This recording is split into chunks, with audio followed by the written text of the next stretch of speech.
Paralysis, अधरंग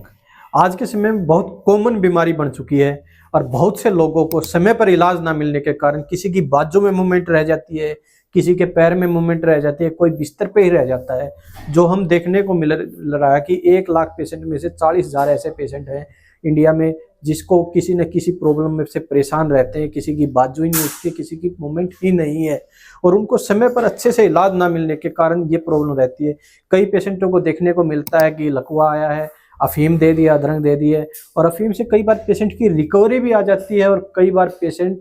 को दोबारा attack भी आ जाता है, उसका बीपी कंट्रोल नहीं होता और वो क्रिटिकल कंडीशन में चला जाता है। तो उसमें सबसे पहले हमें ये जानना जरूरी रहता है कि किसी को पैरालिसिस आता है तो उस पर हमने क्या करना चाहिए। किसी भी आसपास किसी भी पेशेंट को पैरालिसिस आता है तो सबसे पहले उसका बीपी चेक करेंगे। अगर पेशेंट का बीपी बढ़ा हुआ है तो उसको हम बीपी की दवाई देंगे और नज़दीकी किसी हॉस्पिटल में विजिट करेंगे ताकि पेशेंट का इलाज हो सके, या किसी पैरालिसिस स्पेशलिस्ट डॉक्टर को दिखाएंगे ताकि पेशेंट पूरी तरह से रिकवर हो सके। अगर किसी भी मरीज को पैरालिसिस की दिक्कत आती है या ब्रेन में कोई क्लॉट बचा हुआ है या किसी का पोर्शन पैरालिसिस का रुका हुआ है, बाजू रुकी हुई है या पैर रुका हुआ है, तो हमसे संपर्क कर सकता है। हम कोशिश करेंगे कि पेशेंट पूरी तरह से रिकवर हो सके और पूरी तरह से पहले की तरह ठीक हो सके। अगर किसी को भी पैरालिसिस की दिक्कत आती है तो हमारे पास 24 से 48 घंटे में अगर पेशेंट विजिट करता है या ऑनलाइन भी हमसे पेशेंट कंसल्ट कर सकता है फ़ोन से या लैपटॉप से, जिससे हम उसको डायग्नोस करके उसकी दवाई ऑनलाइन भी विजिट करा सकते हैं